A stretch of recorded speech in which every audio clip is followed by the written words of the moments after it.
C'est parti, parti. Salut à tous, c'est Mathieu, j'espère que vous êtes en forme. Bienvenue dans Zone Mix, le nouveau talk sport sans langue de bois. J'ai l'honneur, le plaisir aujourd'hui d'être accompagné des trois plus gros snipers de YouTube. Rien que ça, avec Lionel. Comment ça va Lionel? Salut Mathieu, en forme, comme un dimanche. Yes. Ah ouais, et le sport ce matin c'était comment? Dis-moi. Ce matin, on a changé un peu nos habitudes. On a fait du workout dans un skatepark. Ça avait une petite ambiance street, urbaine, c'était sympa. Ah bah cool, je suis content. Et notre deuxième larron, Polo. Comment ça va Polo? Bah écoute, on est là comme un dimanche, comme dit Lionel. Il n'y a rien, comme vous voyez, j'ai une casquette. Petit problème capillaire aujourd'hui, donc on essaie de cacher ça. Mais sinon, ça va. T'as testé un nouveau produit? Tu as des codes promo? Non, c'est que là, faut que je refasse faire un tour chez mon coiffeur, tout simplement. C'est génial. Cool. Et puis, notre troisième larron, alors il a la même barbe que James Harden, mais il est beaucoup plus clutch dans le money time. Christophe, a.k.a. Etoff. Comment ça va, Toff? Gang, ça va impeccable. Salut à tous. Yes. Salut à tous ceux qui nous regardent aussi sur YouTube. Écoute, ça va, moi, c'est bon, il fait beau ici. Ah ben, c'est cool. Alors, on va passer à peu près 40 minutes ensemble. Et n'oubliez pas surtout de vous abonner, d'activer la cloche et puis de laisser un petit thumbs up, pouce bleu pour nous supporter. Ce sera cool. Donc aujourd'hui, au sommaire de cette émission, de ce premier épisode de ce Talk Sport Zone Mixte, on va parler du Paris Saint-Germain. Le gros débat du jour va concerner Thomas Tuchel et on va se demander si Thomas Tuchel est encore l'homme de la situation au Paris Saint-Germain. Ensuite, nous allons revenir sur la déroute des clubs français lors des premières journées de Ligue des Champions et d'Europa League cette semaine. Et puis, nous allons parler Formule 1 avec les dernières actus fraîches de ce sport. Et puis, pour finir, nous allons faire un petit quiz pour désigner le bonnet d'âne et le premier de la classe de ce premier épisode de Zone Mixte. Donc, les gars, trêve de plaisanterie. On va commencer par le gros débat du jour. Thomas Tuchel est-il encore l'homme de la situation au Paris Saint-Germain? Alors, on se pose cette question parce que... Au revoir. On se pose cette...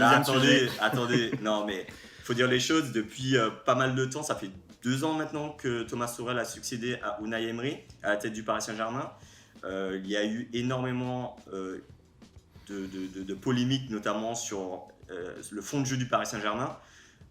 L'association Neymar-Mbappé notamment, ces changements incessants de tactique, il passe du 4-2-4, du 4-3-3. Finalement, aujourd'hui, avec la défaite mardi dernier contre Manchester United, on peut se demander s'il est toujours l'homme fort du Paris Saint-Germain et si il va finir la saison au Paris Saint-Germain. Et puis plus généralement, est-ce que le Paris Saint-Germain fera une bonne campagne de Ligue des Champions? Alors, Toff, dis-moi, quel est ton ressenti par rapport à tout ça? Alors, je pense qu'il y a 2 problèmes déjà. Il y a 2 vrais problèmes avec Tuchel, comme il faut l'appeler, Tuchel. Le premier, c'est déjà un problème tactique, mais ça, tu l'as pointé en introduction. On ne comprend pas trop où il veut en venir, concrètement. Il y a régulièrement des changements tactiques un peu bizarres. Des choix stratégiques. Alors, je ne vais même pas revenir c'était Dijon, là, le week-end dernier. J'ai pas compris. En fait, j'ai pas compris Marquinhos en 6, en fait, quand il y a la possibilité de le mettre en défense centrale. Et bref, c'est déjà un problème. Mais le deuxième gros problème, c'est je comprends pas sa situation avec le vestiaire. Parce qu'il y a plein de personnes qui pointent le fait qu'il n'arrive pas à tenir le vestiaire, et ça a toujours été le cas. On a toujours su qu'il y avait des trucs un peu bizarres avec Neymar et tout. On a toujours su que il tient pas vraiment le vestiaire. Et puis il y a aussi le gros blême avec la direction, parce que sur le mercato, on a vu que c'était pas évident. Donc qu'est-ce qui va plutôt avec Tuchel en ce moment? C'est ça le truc. C'est ça. Écoute, c'est très pertinent ce que tu dis. C'est vrai que là, on peut le voir aussi sur les réseaux sociaux, il y a énormément de détracteurs de Thomas Tuchel et beaucoup de gens réclament son départ. Alors, Polo, toi, comment tu vois les choses justement par rapport à ce que Toph vient de nous partager? Toi, ta vision des choses? Je suis moins radical. Effectivement, il y a des questions qui se posent. Toph, tu l'as dit, Marquinhos en 6, Danilo Pereira que Leonardo a pris pour jouer en 6, en l'occurrence, qui lui joue pas en 6, mais joue en défense centrale. Bon, il y a des choses comme ça, on comprend pas. On a envie de se demander, mais qu'est-ce qu'il fait? Et en même temps, si on pense au mois d'août dernier, au Final 8 à Lisbonne, qui joue en 6, c'est Marquinhos. C'est vrai. On va jusqu'où? On va en finale. Donc, Ouais. j'ai aussi envie de lui laisser le bénéfice du doute. Il a une explication qui est recevable ou pas en fonction de ce qu'on pense. Lui il dit Marquinhos c'est le centre de l'équipe, c'est le cœur, tout doit passer par lui, c'est lui qui donne l'énergie, c'est lui qui fait l'équipe finalement. Donc on sait, enfin on connaît l'importance de Marquinhos, donc ça s'entend. Cela dit, pourquoi Danilo en défense centrale alors que on a une panoplie de défenseurs centraux? Il y a des choses comme ça. On se pose des questions et en même temps, moi, j'ai pas aussi envie d'oublier que en août, on était en finale contre le Bayern. Donc, je suis un peu moins radical que Toph là-dessus. Ok, je comprends. C'est vrai que c'est difficile de le positionner par rapport aux anciens coachs du Paris Saint-Germain, notamment Carlo Ancelotti. C'est vrai que Thomas Tuchel a fait la plus belle campagne en Ligue des Champions de l'histoire du Paris Saint-Germain, mais on n'oublie pas non plus qu'effectivement il y a eu c'est passé ric-rac. On se rappelle de la première défaite du match aller contre le Borussia Dortmund, où il a essuyé énormément de critiques. Finalement, au match retour, le Paris Saint-Germain a relevé la tête avec brio, mais on se rappelle aussi que contre l'Atalanta, c'est passé vraiment juste. On passe dans les arrêts de jeu. Donc, effectivement, il y a l'euphorie de la victoire, mais il ne faut pas oublier le contenu du match. Même si le PSG a quand même fait une belle campagne, on se rend compte que quand il s'est retrouvé à jouer contre le Bayern en finale, c'était beaucoup plus compliqué. Et effectivement, là, on pourrait se demander si le manque de fond de jeu peut-être, ou le manque de certitude en termes tactiques de l'équipe n'a pas joué en la défaveur du Paris Saint-Germain. Et là, effectivement, il y a eu un début de saison poussif au début de saison avec justement les 2 premières défaites en championnat. Mais effectivement, ça s'explique par une décompression post-Ligue des Champions. Mais on constate aussi qu'il a su relever la tête avec 6 victoires ensuite. Maintenant, le PSG est à la bataille avec Lille pour la tête du championnat. Mais en tout cas, là, la première défaite contre Manchester United donne un mauvais signal, en tout cas, aux supporters et peut-être même aux dirigeants. Il est pas... Enfin, voilà. Donc, Lionel, toi, dans cette situation-là, comment tu vois les choses de ton côté? On va dire que par rapport à Christophe et Polo, je suis entre les deux. Je suis entre les deux parce que c'est vrai, avec Tuchel, l'année dernière, on fait le meilleur parcours depuis que les Qataris sont là. C'est-à-dire le PSG est arrivé en finale, on a gagné les coupes, on a gagné le championnat. Après, l'année d'avant, on se fait éliminer par des lycéens de Manchester.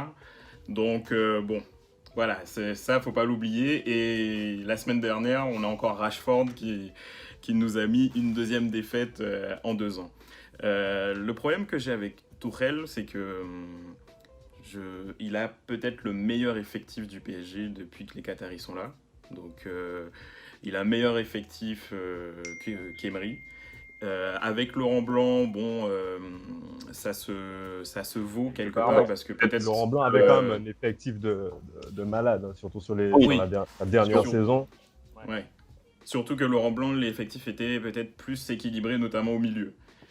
Mais là, Tuchel, entre l'année dernière et cette année, je trouve qu'il a quand même un bon effectif. Et je comprends pas, comme vous, ses choix. Ce que je comprends, c'est qu'il est en guerre avec Leonardo.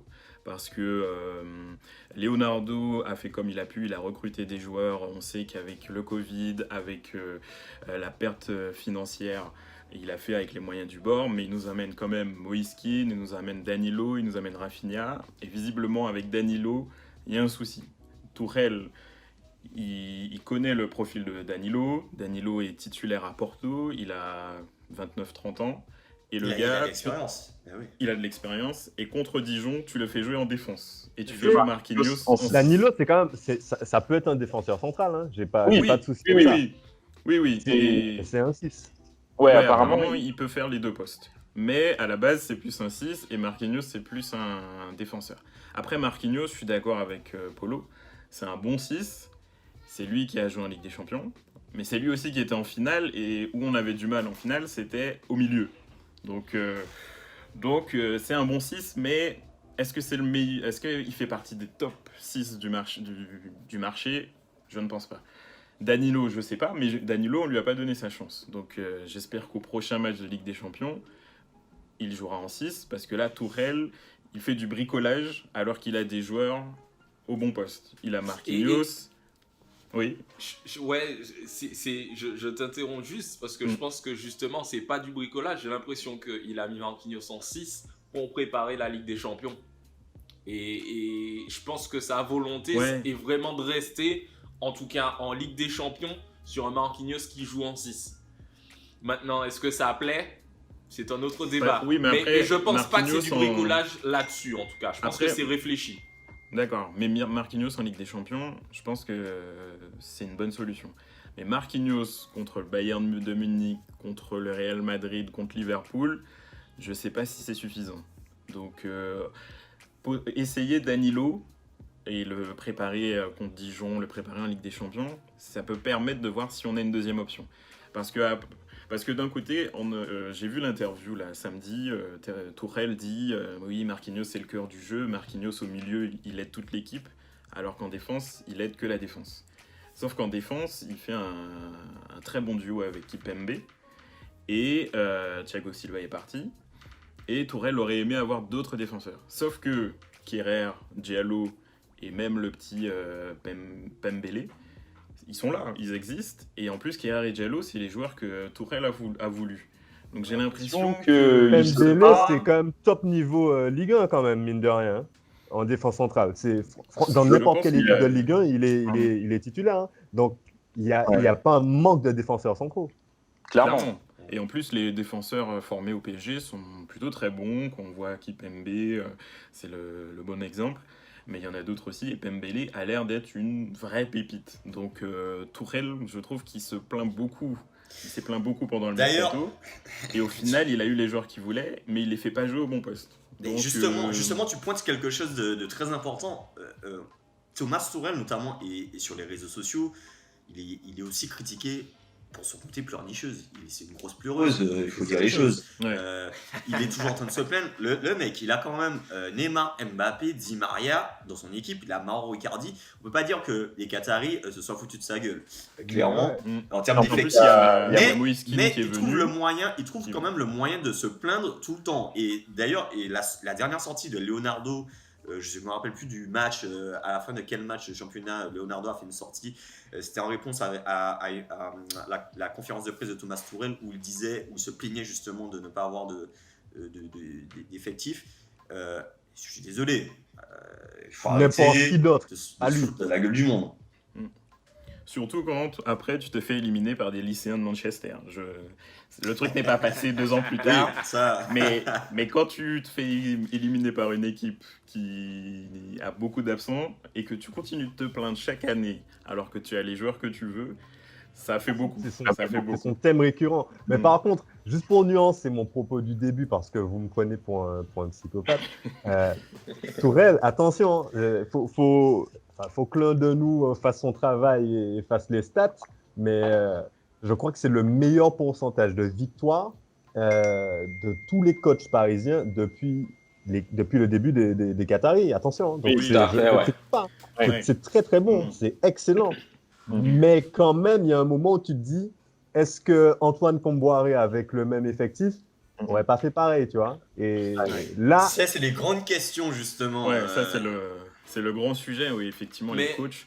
Moi, je trouve que Camboire, Ancelotti étaient sûrement les meilleurs entraîneurs qu'on a connus. Parce que pour moi, Emery et Tuchel sont pas forcément meilleurs que Blanc et Gasset, qui étaient son Mais agent. alors Laurent Blanc a sa décharge. Et moi, j'ai toujours eu du mal avec les critiques sur Laurent Blanc, notamment sur le fond de jeu. Je trouve que Laurent Blanc avait quand même une équipe qui avait une identité de jeu. On l'a comparé souvent au Barça à l'époque. Il y avait une identité de jeu au Paris Saint-Germain à l'époque. Par contre, ce qu'on reprochait à Laurent Blanc, c'était le côté, dans les grands matchs, on ne sentait pas l'homme fort, quoi. Il se laissait dépasser par les événements, peut-être pas les épaules suffisamment pour pouvoir assumer des matchs à enjeu. paradoxal quand même. Mais non, mais justement, ce que je veux dire, c'est que on peut pas dire que Laurent Blanc, justement, n'avait pas de fond de jeu. Ancelotti aussi avait, je me rappelle du PSG qui était très rapide en transition à l'époque d'Ancelotti aussi. Après, il y a eu le jeu un peu tiki-taka à la barcelonaise du Paris Saint-Germain, notamment avec Verratti qui était le joueur qui distribuait un peu le ballon à ce moment-là, avec Thiago Motta. Et puis maintenant, là, on voit une équipe qui est plutôt défensive. On ne sait pas trop, c'est Neymar qui porte le ballon. On ne sait pas trop en fait à quoi il joue en fait. Alors moi, c'est surtout cette saison que je comprends pas du tout, mais c'est peut-être moi, hein, mais je comprends pas du tout sur les quelques matchs que j'ai vus de début de saison du PSG, je comprends rien du tout en fait. Je comprends pas quel style de jeu le Paris Saint-Germain version 2020-2021, quel style de jeu ils sont en train d'essayer d'adopter. Parce que déjà entre Dijon et Manchester, c'est pas la même organisation de jeu, c'est pas la même intention de jeu, donc je comprends pas. Et enfin, je sais pas, je suis totalement perdu. Il faudra m'expliquer, messieurs les spécialistes du football. Mais En fait, moi là où je vous rejoins, c'est que effectivement, on ne sait pas exactement comment il veut jouer. En tout cas, comment il veut faire jouer. Ça, effectivement, je pense qu'on est d'accord. C'est compliqué à savoir ce qu'il veut faire. La deuxième chose, et je pense que ça, c'est le plus important, c'est est-ce qu'il n'a pas perdu la main juste avant la fin du mercato? Vous vous rappelez l'épisode avec Leonardo? En conférence de presse, Tuchel dit il me manque des joueurs, ça va pas. Et il se fait reprendre le lendemain par Léo qui dit ça n'a pas plu au club et ça ne m'a pas plu. Et si t'es pas content, tu sais ce que. Voilà. Et j'ai l'impression que mine de rien, c'est un élément décisif quand on regarde le match contre Dijon, où il fait jouer une recrue de Leonardo, Danilo, qui est identifié comme un numéro 6, qui le fait jouer en défense centrale, encore une fois, alors que, comme on l'a déjà dit, il y a des défenseurs centraux au PSG. tu penses que c'est sous la pression? J'ai l'impression que peut-être, mais c'est peut-être une piste, peut-être, et vous me direz ce que vous en pensez, peut-être qu'il est rentré dans une sorte de, pas de guerre, mais en tout cas de combat avec Leonardo en lui faisant comprendre que, ok, toi tu gères les recrues, tu es directeur sportif, maintenant moi je gère le terrain et très bien, tu m'as apporté des recrues, mais maintenant moi je vais faire aussi ce que je veux et je vais mourir avec cette idée-là. Maintenant c'est, voilà, moi je me dis que c'est peut-être là où il perd en pied, si en tout cas il rentre dans cette logique-là. Et la seule raison, la seule façon pour lui d'avoir raison, c'est d'aller au bout en Ligue des Champions. C'est un gros pari. Et j'aimerais avoir votre avis là-dessus. Apparemment, il est coutumier du fait, Tuchel. À Dortmund aussi, il faisait vachement chier ses dirigeants sur le mercato, sur les compos, etc. Et là, clairement, j'ai l'impression que tu as raison, Polo, c'est qu'il y a une lutte de pouvoir qui a démarré entre Leonardo et Tuchel. Et là, clairement, Tuchel utilise le sujet du 6. Est-ce qu'on met Danilo, est-ce qu'on met Marquinhos, pour montrer que c'est lui qui a la main sur le sportif et que voilà, c'est pas Leonardo qui va faire l'équipe. Donc après, on va voir ce que ça va donner. Peut-être que mercredi, au prochain match de Ligue des Champions, c'est Danilo qui va jouer en 6 et Marquinhos sera en défense. Mais c'est vraiment à suivre parce que je pense qu'à terme, les deux ne vont pas plus pouvoir cohabiter ensemble. Il va falloir un moment que Nasser choisisse entre Leonardo et Tuchel si ça continue comme ça. Mais en tout cas, on voit que, par exemple, Florenzi, Moïse Kean et Rafinha, Tuchel apprécie ces profils-là et les fait jouer. Et d'ailleurs, on se demande pourquoi il s'est plaint pendant le mercato, parce qu'il a fait une crise en conférence et 2 jours plus tard, les joueurs arrivaient. Donc il était forcément au courant, donc c'est bizarre. Et puis il sait aussi qu'il y a la crise du Covid et que c'est pas, voilà, c'est pas exactement. évident pour tous les clubs d'ailleurs. Exactement. Non, donc je sais pas, il y a quelque chose de bizarre, mais on dirait qu'il y a une lutte qui commence. Et on dirait qu'il utilise cette histoire de la sentinelle pour montrer à Leonardo que c'est lui qui fait ses choix sportifs. Donc à confirmer. Mais excusez-moi les gars, mais le Paris Saint-Germain, et là, à l'époque, là, ben non, mais c'est vrai, parce que si tu veux, dans la façon de construire l'équipe, c'est exactement pareil. On essaie, bon, le Real Madrid réussissait à recruter le top joueur de l'année précédente, des dernières années, si tu veux. Et voilà, mais là, le PSG essaie de faire la même chose. C'est peut-être pas le top joueur, mais à chaque fois, il essaie de prendre le top 10 sur tous les postes. Et... Alors depuis Neymar et Mbappé, on sent que les Qataris, d'ailleurs, on a l'impression qu'ils se désengagent petit à petit, ou alors qu'ils investissent beaucoup moins. La crise de Covid n'aidant pas, il y a aussi la crise de l'énergie là-bas. Peut-être qu'ils ont moins d'argent à dépenser, à investir dans le Paris Saint-Germain. Donc on verra par la suite, mais on se rend compte qu'ils ont dépensé 50 millions pour Mauro Icardi, mais qu'ils n'ont dépensé quasiment rien pour les autres joueurs. Donc, exactement, mais Icardi, on peut pas dire que ce soit quand même pas une top recrue. Icardi, il était sur le marché hyper convoité. Donc pour moi, pour terminer sur cette idée-là, j'ai l'impression vraiment que le Paris Saint-Germain de ces 5 dernières années, j'ai pas envie d'aller tellement plus loin, mais en tout cas les 5 dernières années, c'est construction type Real Madrid du début des années 2000, époque galactique. Et c'est pareil, tu avais pléthore de grands joueurs sur tous les postes, tu avais encore de très bons joueurs sur le banc, dont quelques joueurs qui venaient de la Masia. Et voilà quoi, je suis désolé, il y a eu pas mal d'entraîneurs qui sont passés, y compris des footeurs de merde, concrètement, et qui se sont légèrement clashés avec Florentino Pérez, mais il n'y en a pas qui se plaignaient de ne pas avoir d'effectifs. Faut arrêter les conneries, c'est jamais arrivé. Après, le seul bémol, c'est que Paris a acheté des grands joueurs en attaque, en défense, mais au milieu, ils ont acheté Herrera, Gana Gueye, ils ont acheté des Cabaye un peu plus. Il y a un peu plus de temps, des Ben Arfa, et au milieu. Un attaquant, Ben Arfa, c'est un ailier. C'est ça, c'est un ailier. Mais voilà, ils ont acheté des joueurs moyens au milieu qui sont pas du tout des top players. Non, mais alors tu vous dis savez ça, à quel point Gay, j'ai du mal avec lui.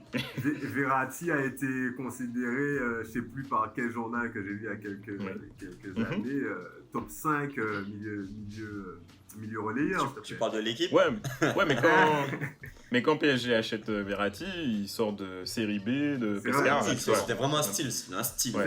D'ailleurs, c'est une star, c'est l'une des rares stars qui a été créée par le PSG. Parce qu'à la base, il sort de Pescara. Mais je pense que le problème, c'est que quand tu as Neymar et Mbappé dans ton équipe, bah, en fait, ça coûte cher.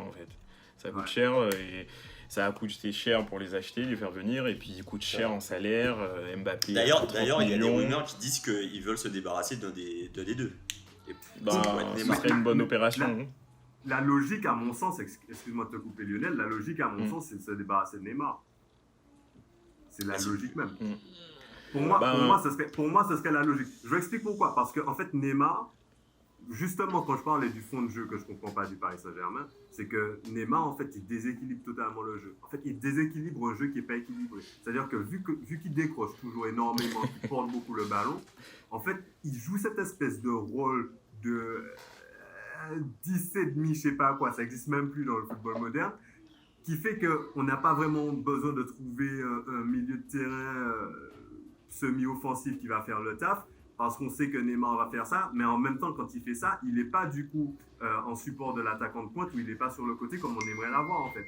Donc Neymar, pour moi, il cause un problème quand on sait qu'on a en face, qu'on a devant, pardon, un gars comme Mauro Icardi qui est un 9, hein, ou qu'on a Kylian Mbappé qui peut être un 9 ou qui peut être sur le côté gauche et ça fonctionne très bien.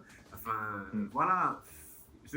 Moi, je préfère me passer de Neymar un peu et qu'on a un joueur peut-être un petit peu moins fort, moins cher, moins tout ce que tu veux, mais on reste avec une attaque qui reste au moins top 10 mondial, tu vois, et on va récupérer derrière un milieu de terrain convenable, quelque part, en Angleterre peut-être, et voilà, et on fait de l'équipe une équipe un peu plus équilibrée. Il n'y a rien à faire en défense, il n'y a pas grand-chose à faire en attaque, c'est au milieu de terrain que ça pêche, à mon avis. Bah après, je suis pas d'accord avec toi pour Neymar. En fait, pour moi, choisir entre Mbappé et Neymar, je pense que c'est un choix qui va s'imposer, ne serait-ce que financièrement. Mais pour moi, c'est hyper dur parce que d'un côté, effectivement, si tu gardes Mbappé, tu gardes une attaque puissante sur les 10 prochaines années.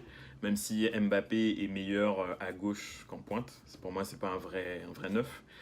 Mais Neymar, c'est quand même l'un des 5 meilleurs joueurs au monde. C'est un superbe 10, voire 9,5. Sans Neymar, même si effectivement il y a des meneurs de jeu qui peuvent faire le taf, on voit par exemple James Rodriguez qui s'éclate à Everton. Neymar, c'est quand même la crème de la crème. Je parlais de l'Angleterre. on est connecté. Mais ouais, Neymar, c'est quand même la crème de la crème. Donc ouais, à la place des Qataris et de Leonardo, je bégaye quoi. Je sais pas trop qui choisir.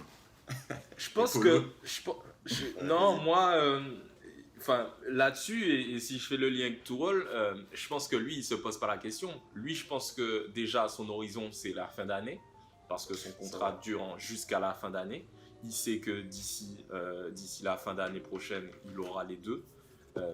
Je pense que là, son souci, c'est coûte que coûte, c'est-à-dire, quels que soient les choix qu'il doit faire, je pense que son objectif, c'est d'aller soulever la Ligue des Champions.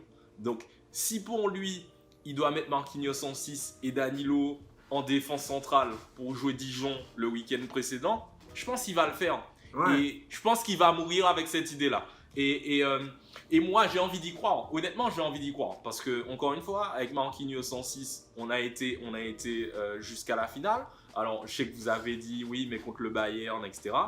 Enfin, il faut rappeler que le Bayern a roulé sur tout le monde. C'est vrai. Sans exception. Oui. Et pour le coup, ils n'ont pas roulé sur nous. Souvenez-vous les 2 occasions que Mbappé a et il ne les met pas. C'est vrai. On a tendance à vouloir les oublier. Mais Mbappé, il doit au moins mettre un but sur cette finale. Mais enfin bref, moi j'ai envie d'y croire. S'il doit mettre Marquinhos en 6 et que ça doit marcher, que Marquinhos joue en 6. Mais j'ai l'impression que le pari est risqué pour lui.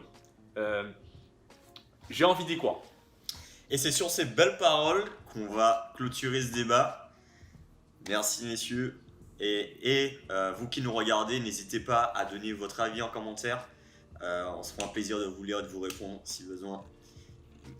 Donc, sur ce, le PSG a perdu mardi contre Manchester United à domicile 2-1.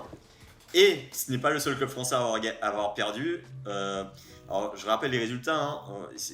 Et là, on va parler des clubs français, des résultats médiocres qu'ils ont eu cette semaine. Là, on parle de Olympiakos OM. Olympiakos OM. Donc, défaite 1-0 de l'OM contre l'Olympiakos au Pirée. Rennes Krasnodar 1-1. Bayern Leverkusen Nice 6-2. Et Sparta Prague Lille 1-4. Triplé du Turc Yazisi. Donc effectivement... Christophe est mort de rire. Oui, Nice a pris un 7. 6-2. Ouais, 6-2. Quel est votre... Lionel, ton ressenti par rapport à ça, rapidement? Comme chaque année, il y a ce groupe T'as de tout clubs dit. de Ligue T'as 1 tout dit. qui T'as sont tout entre dit, comme chaque année. qui sont entre la 3e et la 7e place. Tu as un groupe de clubs qui se battent, qui font des résultats à Lyon, au PSG, et puis arrivé en Coupe d'Europe, il n'y a plus rien. Par exemple, Marseille, vous savez que je suis supporter parisien, mais je préfère voir un Marseille qui fait des bons matchs en Coupe d'Europe qu'un Marseille qui va perdre contre Olympiakos. La semaine prochaine, les gars jouent City. Donc, les gars vont nous faire comme il y a quelques années, 0 points en match de poule. Je prends le pari là-dessus. Non, mais Et moi, ça me Winamax, dérangerait pas. Moi, Winamax. ça me dérange pas. Ça me dérange pas. Ouais, mais c'est chiant parce que après, Ouais, comme ça d'hab, indique les le score- étrangers le vont. score UEFA après, ça fait. Voilà, et puis comme d'hab, on va tailler la Ligue 1 parce que oui, la Ligue 1, c'est la Farmer League, comme disent les Anglais. Mais je comprends pas parce que cette semaine, justement, Rennes qui joue contre Krasnodar, Marseille qui joue. Franchement, tout était touchable. On est d'accord. Voilà, Marseille qui joue contre Olympiakos. Bon, les Leverkusen, c'est une bonne équipe parce qu'ils sont. Voilà, sauf Nice. Ils sont bons. Ouais. Sauf Nice, Je laisse mais Nice de bon, côté. mais Ouais. bon, après 6-2 quand même. Ça, c'est un peu long. Voilà, c'est ça. violent. Mais du coup, je comprends pas les clubs français en Coupe d'Europe. Je sais pas si c'est un manque de niveau, un manque de niaque ou Mais vous un pensez, manque de pensez pas que c'est une concentration. maladie, les mecs? Vous pensez pas que c'est une maladie des clubs français en Ligue des Champions? Enfin, en Coupe d'Europe? Parce que Je pense. je pense pas. Je- Je moi- te dis pourquoi, vite fait. Moi, j'ai été avant de suivre un peu le championnat de France. J'ai toujours suivi un petit peu le championnat de France, mais j'étais grand fan du championnat d'Espagne. Je suivais le championnat d'Espagne très assidûment, le championnat d'Angleterre également.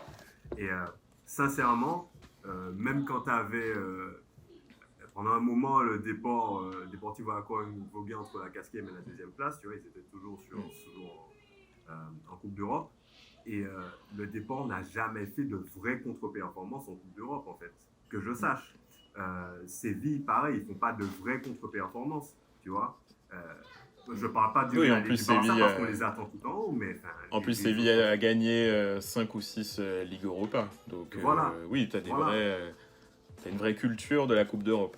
c'est Mais ça. en plus, ce qui est bizarre, c'est qu'en France, j'ai commencé à regarder le foot milieu des années 90, années 2000.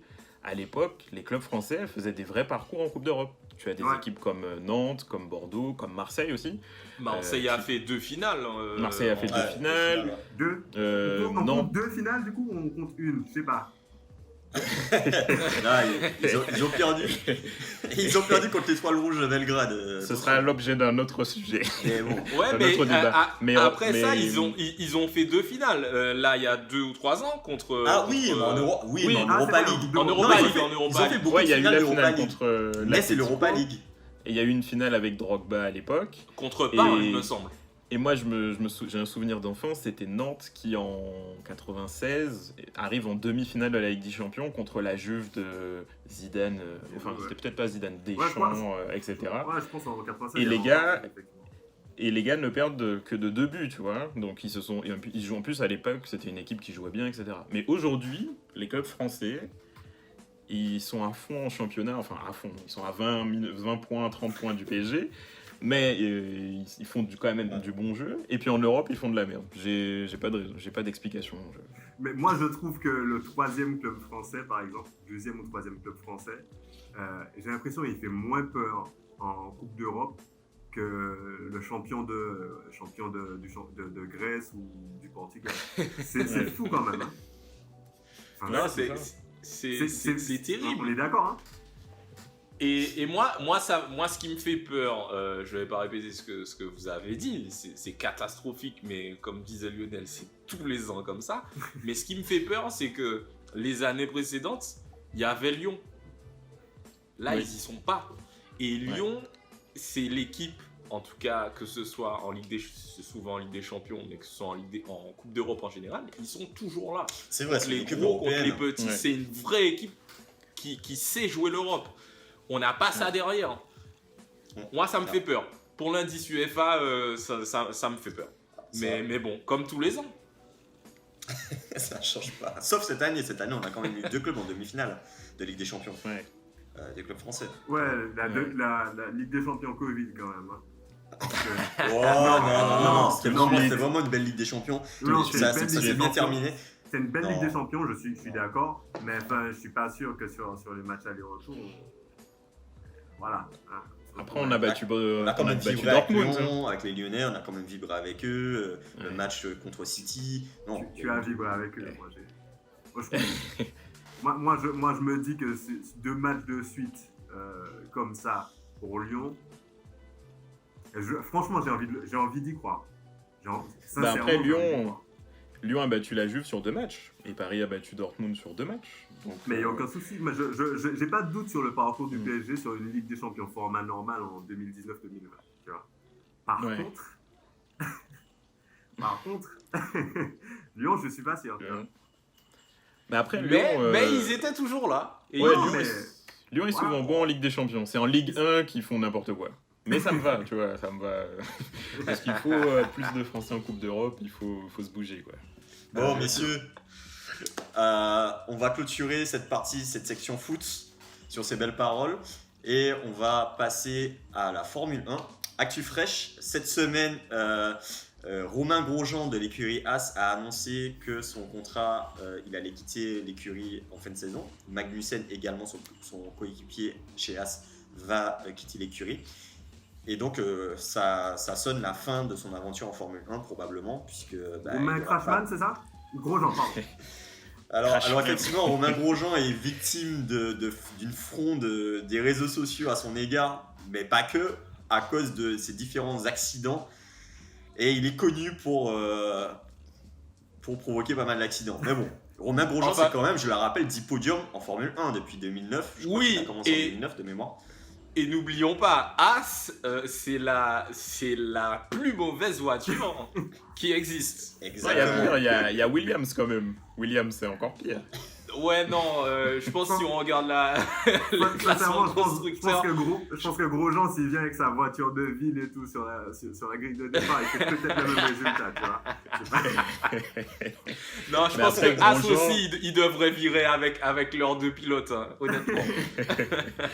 Mais après, Grosjean, déjà, je suis totalement en phase avec toi, Christophe. C'est Crashman, le mec est violent, le mec, quand il a commencé sa carrière, il était violent, mais il s'est Ouais. jamais calmé. Là, il a 35 ans, il fait toujours de la merde, il peut s'accrocher avec son propre coéquipier, c'est du n'importe quoi. Et faut voir, enfin, est-ce qu'il arrête sa carrière, je sais pas, ou est-ce qu'il va trouver une nouvelle écurie, parce que visiblement, il est Non, apprécié. Non, En je tout cas, pense qu'il ira va sur aller une en discipline, hein. Formule E ou dans D'accord. peut-être pas en Ouais. rallye, mais 24 heures Ouais. du Mans ou des choses comme ça. Ouais, alors Des- en rallye, ça serait de bien, il serait l'endurance. tout seul, tu vois. Faut Ouais, faire mais une les piste. spectateurs, c'est dangereux pour les spectateurs. Non, Ouais. mais Non, mais parce que je suis surpris. Vous savez qui me rappelle Romain Grosjean? Est-ce que vous vous rappelez de Juan Pablo Montoya?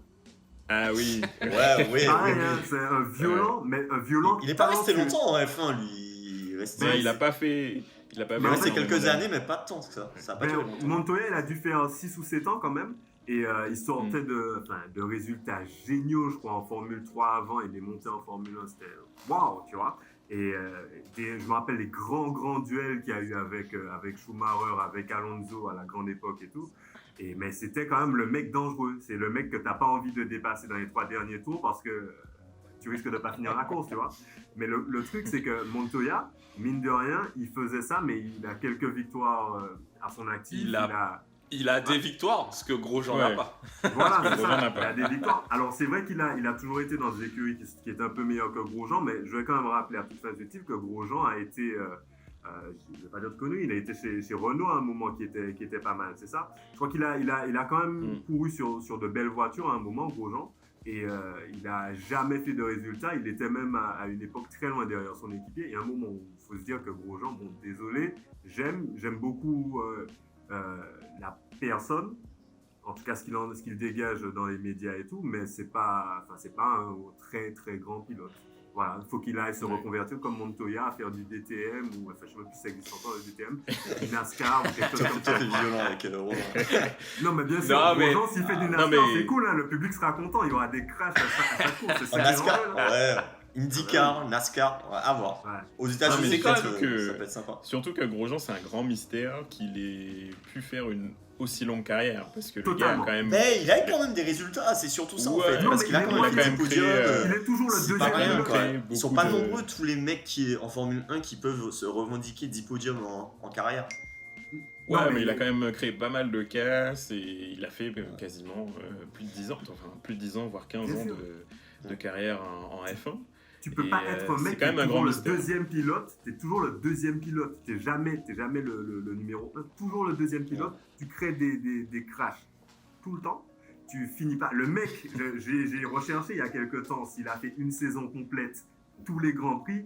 J'ai pas trouvé de trace d'une saison complète tous les grands prix terminés de Grosjean. Ça n'existe pas. Enfin, je suis désolé. Hein, il y a un certain moment, faut Non, se c'est vrai dire. que son ratio est très mauvais. C'est du Et karting. le nombre d'abandons par rapport au nombre de courses disputées, il est énorme. Après, il n'est pas Ouais, forcément c'est aidé, quand on regarde As, il n'est pas forcément aidé par la voiture non plus. C'est sûr Ah non, que non, s'il non, était... Son, son coéquipier ne fait pas mieux. C'est aussi la voiture. Hein. Bah, oui, Ouais. aussi on peut le comparer, on peut le comparer aussi à ses coéquipiers, notamment pas forcément chez As, mais les écuries précédentes. On peut le comparer avec ses coéquipiers et voir si effectivement ses coéquipiers ont des meilleurs résultats que lui. Mais ils ont Pas forcément toujours eu de évident. meilleurs résultats que lui, c'est ça le problème. Ils ont toujours, de mémoire, hein, ils ont toujours eu de meilleurs résultats que lui depuis le début de sa carrière. Tu vois, parfois il réussit à être comparable, il réussit peut-être sur 2-3 courses à être devant, à faire de bons trucs, à faire. Je crois qu'il n'a jamais fait de pole d'ailleurs, il réussit à faire des 2e, 3e places sur la grille et tout. Mais enfin, que je sache, il a toujours été le deuxième pilote, quoi. J'espère que Marion Joël Grosjean ne passera pas sur cette vidéo, mais. On la salue. Salut Marion. mais quand même, enfin, c'est un bon pilote, c'est-à-dire il est bien meilleur que nous tous rassemblés, réunis plutôt, mais Ah bah, encore il heureux. n'est pas niveau, Non mais, il est pas top niveau Formule 1 à mon sens. Hein. non, mais là, il est en train de blasphémer, et là c'est un gros blasphème. Attention. Va falloir qu'on ait un avocat, je pense. On est pas Non, mal salut pénal. Romain, si tu passes par ici, on te salue, on t'aime. Abonne-toi Romain, c'est sans rancune. Franchement, respect. Sans rancune. Bon les gars, on clôture ce petit débat Formule 1. Et puis on rappelle aussi que Lewis Hamilton là file vers un 7e titre de champion là, mais Impressionnant. Hein. Ouais. impressionnant. Je crois On en que parle moins là, que il est... Soumi, n'empêche. Hein. Je crois que là, il est à 9, Ouais. 9 pôles sur 12. Mais, C'est incroyable, c'est tout. Mais les mecs, la Formule 1 d'aujourd'hui, c'est pas la Formule 1 justement de l'époque de Schumacher et tout. Il y avait des différences, des disparités de malades entre les voitures. Où si tu es sur Ferrari ou McLaren, tu as de fortes chances de faire quelque chose. Et si tu es sur une autre... Là maintenant, mis à part As, toutes les écuries sont vraiment très bonnes. Alors, Toutes les je voitures sont suis relativement pas comparables. d'accord avec toi là-dessus. C'est vrai Franchement, pour moi, il y a deux courses. Il y a les Mercedes, il y a Hamilton et Bottas. Ouais. Bottas pourrait d'ailleurs mieux faire, mais bon, c'est un autre débat. Et il y a les autres. Et il y a les autres. Il y a les autres. Ferrari fait une très mauvaise voiture. Ils sont catastrophiques. Ouais. Il y a Racing Point, qui a une bonne voiture et qui a des bons pilotes. Bah oui, il y a McLaren. C'est la succursale de Mercedes, c'est normal. En fait, si on retire Mercedes, C'est homogène, Il y a- voilà. Sans Mercedes, il y a c'est de quoi homogène. faire. Mais enfin, les gars, Ça, t'as regardez, raison. souvent Ça, t'as Bottas raison. et Hamilton, il n'y a pas de concurrence en fait. Donc, T'as parfaitement Bah, en je raison. suis fait, pas avant- d'accord avec ça. Je Allez. pense que l'an prochain, avec les nouvelles règles de la FIA, ce sera beaucoup plus homogène. J'ai hâte parce que là, Hamilton va clairement, on sait qui va gagner. Hein. Il y a pas, voilà. Mais à l'époque Donc, de j'attends Schumacher, à l'époque de Schumacher, tu avais plus de top pilotes matures. Tu avais des Hakkinen, des Coulthard, C'est etc. ça. Et tu avais une grosse concurrence. Au Là, moins, il y a des légendes, c'est vrai, t'as raison. ouais, tu avais des gros coureurs. Et là, en fait, effectivement, tu as un ovni, tu as Hamilton. Après, tu as une nouvelle génération là, de Et ils sont jeunes très bons, hein. prometteurs, très bons, qui est piloté, enfin le leader de cette génération, c'est pour moi Verstappen. Et Ouais. après, t'en as Avec d'autres, Leclerc. les Français. Voilà, t'as Leclerc, t'as Gasly, t'as Esteban Ocon, etc. Et je pense qu'il faut attendre encore 2 ans, 3 ans pour avoir une grosse compétition. Mais ouais, c'est 2 époques différentes et Hamilton, c'est vraiment le pilote de ces dernières années. Donc, Il a franchement, dépassé respect. Schumi sur le nombre de Ouais, pôles et en le plus. nombre de victoires en Grand Prix. 92 Alors, victoires là, en tu vois, Grand Prix. je suis tellement content qu'on puisse en discuter très rapidement parce que ça, c'est le genre de Rapidement, stats avec lequel rapidement. ouais, très rapidement, mais j'ai du mal avec ce genre de stats-là. Parce que Schumacher, à son époque, les saisons, c'était 14 Grands Prix, 15 Grands Prix, 18 Grands Prix peut-être. Enfin, quelquefois moins d'ailleurs. Et voilà, c'était pas pareil en fait. C'était pas du tout Oui, pareil. c'est- Pour avoir ouais, autant de je victoires comprends. sur une saison, c'était pas pareil qu'aujourd'hui. Donc, Effectivement. je sais pas. J'ai toujours dit ça. Même Et les même stats, avant- les stats, C'est il des faut les- records. Il faut les mettre en contexte. Ouais, c'est ça, il faut totalement les mettre en contexte, mais je me rappelle qu'il n'y a pas très longtemps, je regardais un journaliste sportif, apparemment, qui comparait les records de points, en fait, et qui disait que Schumacher, ça fait très longtemps que son record de points en championnat a été battu. Ben oui, tu gagnais avec 10 points avant, en fait. Une victoire, c'était 10 points. Deuxième place, 6 points. Aujourd'hui, c'est pas la même chose, en fait. Donc, Ça a changé. ça a totalement changé. Donc, si tu veux, il y a des choses que j'ai un peu plus de mal à comparer. Les victoires, enfin, être champion de Formule 1, il n'y a pas de souci, c'est comparable. Mais après, toutes les autres données, type nombre de victoires, nombre de pole position et tout, ça se compare, mais tu vois, difficile. Enfin, c'est mon Bon. avis. Stop, messieurs, on arrête le débat Formule 1. Maintenant, on passe au quiz. Et on va désigner le premier de la classe ou le bonnet d'âne. Donc, messieurs, vous êtes 3 sur la ligne de départ. Et attends, on peut faire un pronostic? Vas-y, hein, je t'en prie. Franchement, je pense, on est tous les trois, c'est ça, Mathieu, tu connais les réponses, donc Ah non, c'est moi qui pose les questions. mais tu n'as pas triché, il n'y a pas eu de c'est Non, ça. non, non. réponse Non, passée non, en non. soum-soum. C'est vérifié par l'huissier et tout. Ok. Il y a des codes promo à gagner sur les mêmes produits capillaires que Polo, je sais pas. Je veux savoir.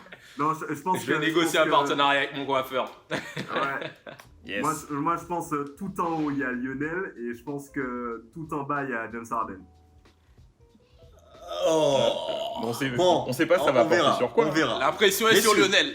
Messieurs, ça va être fait en 4 questions. Vous avez quelques secondes pour trouver la réponse. Si vous galérez, on va dire que c'est 0 point. Hein, parce que bon. Et vous avez droit à une réponse. Si vous Très bien. vous trompez, vous vous trompez. Merci. Ok. Bon, allez, on y va. Combien de buts Olivier Giroud a-t-il marqué en équipe de France? Attends, c'est un but point ou quoi 54. Et c'est le deuxième meilleur marqueur de l'histoire des Bleus. Ok. 54. Non, tu donnes le bon résultat. Ok. Donc Polo, t'as dit... Oh, Polo. Non, alors Polo a non. dit 54. On Polo, a Non, dit non, Polo non, a bégayé. Polo a bégayé. Polo out. Je modifie Dépêchez-vous. ma réponse. Alors, pour Non, moi, non, c'est non, 56 non, buts. mais messieurs, non, on triche pas. Et pour moi, attention, c'est 5, 42. 4, 3, 42. 62. 62. Ouais, 42. donc 42. Lionel a dû chercher sur internet. Non, même pas. J'essaye Ok, de donc point à cacher Lionel. Sohan. Point à Lionel. Et les gars, attention, je vais Non. timer. Je vais timer là, ça 42. marche pas. 42. C'est tout. Et c'est qui? Il y a un invité à l'écran là. Parce que c'était combien en tout, c'était combien 42 buts. Non. Ah, en plus, c'était. Lionel 1-0-0. Oh, yeah. Allez, deuxième question. Combien de finales NBA LeBron James a-t-il disputé? Disputé 10. ou gagné, attention. 10. Disputé 10. 11. Qui a dit 8. 10. C'est Polo? Non, attends, Polo, tu C'est- peux pas me gagner sur Polo. moi, s'il te plaît. Polo, c'est toi qui as répondu? 10. Oui, c'est 10. 4 finales gagnées, 6 finales perdues. Voilà. C'est Messieurs, inacceptable. 2 finales avec Miami, une finale gagnée avec Cleveland et une finale gagnée avec les Lakers. C'est quand même honteux. Si tu marques pas des points là-dessus, je C'est sais pas quand tu absolument veux aller inacceptable. marquer. Allez, Mais c'est- 1-0 là, mais totalement, attention. mais totalement, c'est grave. Oh là là. Troisième Ça question, marche bien, messieurs. La fibre chez Polo, elle marche bien, en tout cas. Troisième question, Gueule. celle-ci est facile par rapport à aujourd'hui là. Combien de championnats de F1 Lewis Hamilton a-t-il remporté? 6. 9. Polo, À date 6. À Polo, date 6. Polo, Il est sur son 7ème. 7. Pourquoi 7? Polo. Pourquoi 7? Parce que 7 victoires de championnat, le championnat en cours, il le remporte. De toute façon. C'est Bah gagné, non. c'est verrouillé. Ah, mais c'est pas encore Voilà. fait. C'est C'est dit, bien, c'est ça pas pour fait. moi, dans mon Victoire cœur, en dans mon championnat, âme. Polo Dans 2. mon cœur et dans C'est mon pas âme, fait, c'est pas fait. Et le barbu là, il faut The Bird là, il faut faire honneur à ton statut. Hein. C'est Attention, le choker là, attention. On a dit tes coches dans le Money Time. La dernière question. Combien de grands chelems Rafael Nadal a-t-il remporté à Roland Garros? Bah, combien de Roland Garros a-t-il remporté? 13. 12. 13. Lionel, oh là là, Lionel, génial, Lionel, t'es trop fort, c'est un délire. Ouais, ça, je l'ai retenu. Et du coup, J'aime comment pas on Nadal, départage j'aime parce que là, on est. Il y a deux Ouais, il y réponses a partout, 2-2, non bon, eh ben. On prend un Shifumi. Supplémentaire. Non, écoutez, on va dire qu'il y a. Ben, on compte pas Toff. Il faut un champion. Bon, allez. Bon, attends, prochaine question. Quel est le record du monde du 100 mètres? 9,57. 8. 69. 900. Bon, il y a Polo a donné la bonne réponse. 9,58. Yeah, Polo.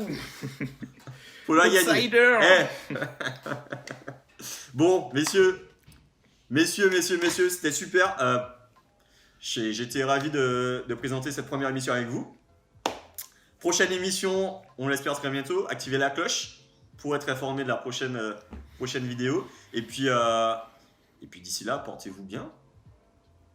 Merci à tous. Yes, Ciao. ce fut un plaisir. Bye bye. Ciao.